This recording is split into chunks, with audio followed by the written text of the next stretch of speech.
Electric cars are taking over. They're getting 9s in the quarter mile. Oh my God! But how do they work? What makes electric cars run? Electric vehicles, or EVs, rely on some key technologies. EV is becoming the next big deal. So, how did it all turn out in a perfect solution one day? First up is the battery system. This is like the heart of the EV, storing the electricity that powers the motor. Then there's regenerative braking. This clever system captures energy when you slow down or brake and sends it back to the battery. It's like recycling energy. To understand how electric cars work, think about how they are like regular gas cars. They are not totally different. They are more like cousins from different generations. When driving, you press down on the pedal with your right foot to start moving. You steer the vehicle in the direction you want to go. You might even play some music and try not to crash. Chad Kirchner, the founder of EVPulse.com, said that an electric vehicle, EV, has 4 wheels, a start button, an accelerator pedal and a brake. He also mentioned that driving an EV feels a lot like driving a gas-powered car. To start, a gas or diesel car gets its energy from a fuel tank.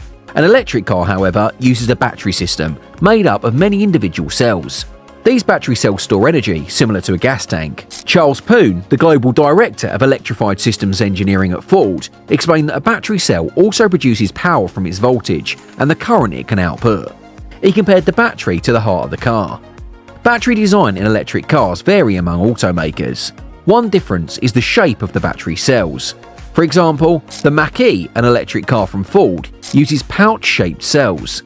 Other cars like Tesla's use cylindrical cells. AC/DC is not just a famous rock band from Australia.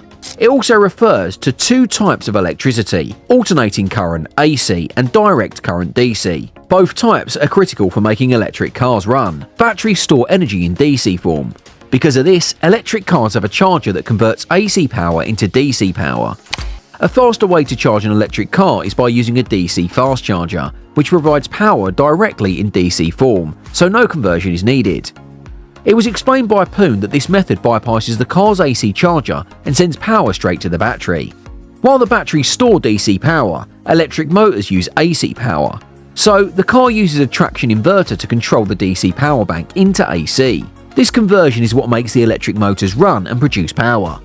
An electric motor has 2 main parts, a stator and a rotor. The rotor is inside the stator and spins because of magnetism when AC power flows into the motor. While a gas car has 1 engine, Kirchner from EVPulse.com noted that electric vehicles can have up to 4 motors. For example, the rear-wheel drive Mach-E has 1 motor, while the all-wheel drive version has 2, 1 in front and 1 in the back. Some vehicles like the Rivian R1T can even have a motor for each wheel. Just think about lifting your foot off the gas pedal in a gas-powered car. Makes more fuel appear in the tank. In a way, something similar happens in an electric car. This cool trick is called regenerative braking. It lets drivers slow down by taking their foot off the accelerator instead of pressing the brake pedal like in a regular car. You don't have to worry as the brake pedal is still there if you need it. In one pedal or regen mode, the wheel turns the motors into generators that sends power back to the batteries. Poon explained that the vehicle momentum is turned back into chemical energy in the battery. Mach-E chief engineer Donna Dixon mentioned that one-pedal driving is still new to many drivers, but helps reduce brake wear and adds charge to the battery. The power source isn't the only thing that makes electric cars different from gas cars. There are other details that make them stand out. For example, Kirchner mentions that while gas engines need to rev a bit to produce torque, electric motors make all their torque right from the start. This means they accelerate really well. Even electric cars that don't look sporty can feel super quick around town, he adds. Another advantage of driving an electric car is that they need less maintenance. You don't have to change the oil, although their heavier weight means their tyres wear out faster. On the downside, you can't charge the batteries as quick or easily as you can fill up a gas tank.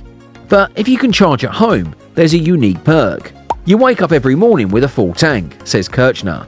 For EV owners, it's pretty much a must-have to have a place to plug in and charge overnight, according to Paul Watty, manager of industry analysis for Auto Pacific. However, there's a good chunk of America that doesn't live in a single-family home. People in condos, apartments, and other places might struggle to find a charger to plug in their cars overnight. Most electric cars use lithium-ion battery packs. While there's talk about new battery chemistry that could be better, the infrastructure for making lithium-ion batteries in large quantities is already in place or being built. Even though lithium-ion batteries will keep getting better, it's unlikely that the industry will move away from this well-known technology anytime soon. Lithium-ion batteries have several benefits.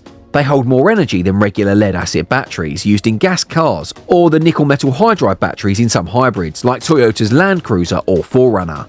They lose power slowly, only about 1 to 2% per month, unless the weather gets really extreme. However, lithium-ion batteries also have some downsides. They're costly to make, and mining the cobalt and nickel needed raises environmental and humanitarian concerns. Let's take Audi's new Q6 e-tron for an example. It shares its platform with the electric version of the Porsche Macan EV. Compared to earlier e-tron models, the Q6's battery pack is smaller, lighter and has fewer cells. It uses less rare earth materials in manufacturing, and Audi can make these packs in about half the time it used to. The pack is tested in extreme weather conditions to make sure it lasts long, and it has some smart software management like the ability to charge as 2 virtual battery packs in parallel to reduce voltage losses. The easiest way to know how long a battery pack will last is to check what the manufacturer promises. All car makers currently offer at least an 8-year, 100,000-mile warranty on EV battery packs. Tesla provides an 8-year battery warranty covering 100,000 to 150,000 miles, depending on the vehicle's range and type. This warranty isn't just for total battery failure, but also covers degeneration. Over time, with each charge cycle, a lithium-ion pack loses a bit of its total capacity. Tesla's warranty requires vehicles to maintain at least 70% of their capacity during the warranty period. If it drops below that, Tesla replaces it for free. Electric cars sold in the United States have to meet the same safety standards as all other passenger vehicles. Also, according to the Department of Energy, EV battery packs must be sealed and able to handle various tests related to things like overcharging, extreme temperatures, accidents, and more. EVs also need to use insulated high voltage lines and be able to shut down their electric systems if there's a crash or short circuit. Maintaining an electric car is pretty simple. Owners just need to keep an eye on things like tyres and brake pads and rotors. The brake pads should last longer than those in cars with gas engines because the regenerative braking in EVs puts less wear on them. The one area where EVs might cost more to maintain than gas cars is tyres. Electric motors are stronger and can handle the weight of an electric car easily, but the laws of physics still apply. EVs are usually heavier than gas cars, so their tyres wear out a bit faster. At the same time, EV tyres often start with less tread depth, probably to improve vehicles' range. Although EV batteries will eventually need replacing, today's models will work fine for nearly a decade or even longer. By the time they need replacing, it's likely that manufacturing and material costs will have decreased significantly. So while replacing your EV's battery pack in the future won't be cheap, it should be more affordable than it is now. Share your perspectives on EVs with us in the comments below, and also don't forget to like and subscribe. Until next time, see you later.